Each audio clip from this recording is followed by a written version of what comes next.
I'm Ari Finling, and I'm from New York City. I love New York City. I think it's one of the most exciting cities in the world.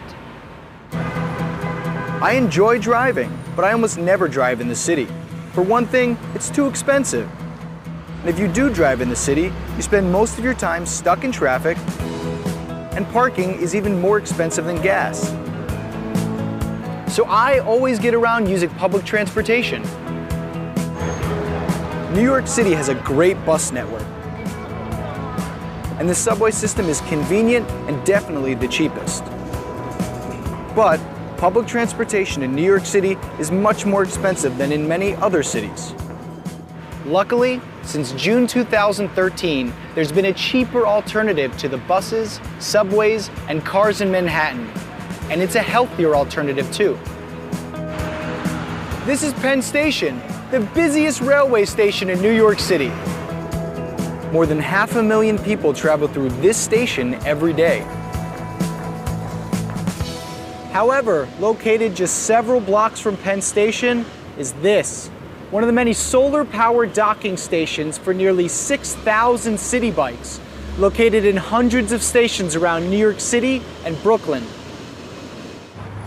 At each of these stations, you can borrow a bike for making short journeys around the city.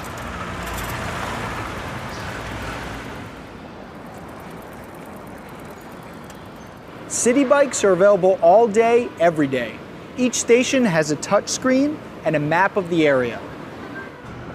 Citi Bikes is privately operated by New York City Bike Share and supported by user fees, sponsorships, and advertising. Citigroup and MasterCard have provided most of the funding for the bike share. You have to pay a small fee to join the scheme, but then you can borrow a bike. The bike sharing scheme has proved popular both with commuters and visitors to the city. Of course, New York City isn't the only city with a bike sharing scheme, and it isn't a new idea. There have been schemes around since the 1960s, but with new technology like GPS, cash cards, and smartphones, local authorities have been able to make the schemes more secure and much easier to use. There are now bike sharing schemes in over 165 cities around the world, with more starting up all the time.